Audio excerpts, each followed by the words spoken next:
Cyber twin tower പുതിയത് എല്ലാവരും ദൂരെ നിന്ന് കണ്ടിട്ടുണ്ട്. ഇന്ന് അതിന്റെ ഉൾഭാഗം കാണാൻ പോവാ. വെറുതെ ഒന്നും പോകുന്നതല്ല, ഞങ്ങളുടെ ഓഫീസിന്റെ ആനുവൽ ഇവന്റ് അവിടെയാണ്. സെലസ്റ്റിയ 2025 ഏഞ്ചൽസ് ആൻഡ് ഡീമൻസ് ആയിരുന്നു തീം. അപ്പൊ ബ്ലാക്ക്, റെഡ്, വൈറ്റ് അങ്ങനെ ഒരു കോമ്പിനേഷനിൽ ഡ്രസ്സ് ഇടാം എന്നാണ് പറഞ്ഞത്. പരിപാടി സ്റ്റാർട്ട് ചെയ്യണത് 11:30 ആണെങ്കിലും ഞങ്ങളൊരു 9:30 ആയപ്പോഴേക്കും അവിടെ എത്തി. ഞങ്ങൾക്ക് ഫാഷൻ ഷോന്റെ റാമ്പ് വാക്ക് പ്രാക്ടീസ് ഉണ്ടായിരുന്നു. അങ്ങനെ പ്രാക്ടീസ് ഒക്കെ കഴിഞ്ഞിട്ട് ചായയൊക്കെ കുടിച്ച് ഫുൾ സെറ്റായി.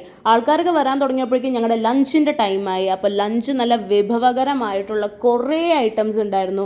ഞാനൊന്നും ഫുള്ളും കഴിക്കാൻ പോലും എനിക്ക് പറ്റിയില്ല. എനിക്ക് ഡാൻസ് ഒക്കെ ഉള്ളതുകൊണ്ട് ഞാൻ കുറച്ചേ കഴിച്ചുള്ളൂ. പിന്നെ അങ്ങോട്ട് പരിപാടികൾ സ്റ്റാർട്ട് ചെയ്തു. എനിക്ക് കുറച്ച് പരിപാടിയെ കാണാൻ പറ്റുള്ളൂ, കാരണം അപ്പം തന്നെ ഡാൻസിന് വേണ്ടിയിട്ട് കോസ്റ്റ്യൂം ചേഞ്ചിനായിട്ട് ഞാൻ അങ്ങോട്ട്. കഴിഞ്ഞ വർഷത്തേന്റെ ഞങ്ങൾ ഇതിന്റെ ഒരു സിൽവർ ആയിരുന്നു, ഇത്തവണ ഞങ്ങൾ ഗോൾഡ് മേടിച്ചു. ഞങ്ങൾ ഫുൾ സെറ്റായി പവറായി നിൽക്കുക. ഇനി തട്ടയിൽ അങ്ങോട്ട് കയറിയാൽ മതി.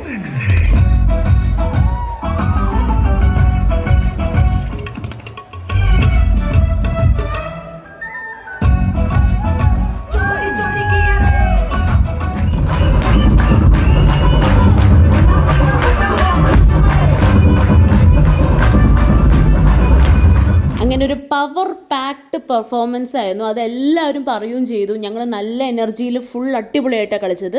റെസ്റ്റ് എടുക്കാനൊന്നും സമയമില്ല. അടുത്ത കോസ്റ്റ്യൂം ചേഞ്ച്, ഫാഷൻ ഷോയ്ക്കുള്ള കോസ്റ്റ്യൂം ചേഞ്ച്. ഇതാണ് എൻ്റെ കോസ്റ്റ്യൂം. ഇതിൻ്റെ സെപ്പറേറ്റ് വീഡിയോസ് കിട്ടുവാണെങ്കിൽ അത് ഞാൻ വേറെ ഇടുന്നതായിരിക്കും. അങ്ങനെ ഒരു അടിപൊളി ദിവസമാണ് ഇന്ന് അവസാനിച്ചിരിക്കുന്നത്. ടാറ്റാ.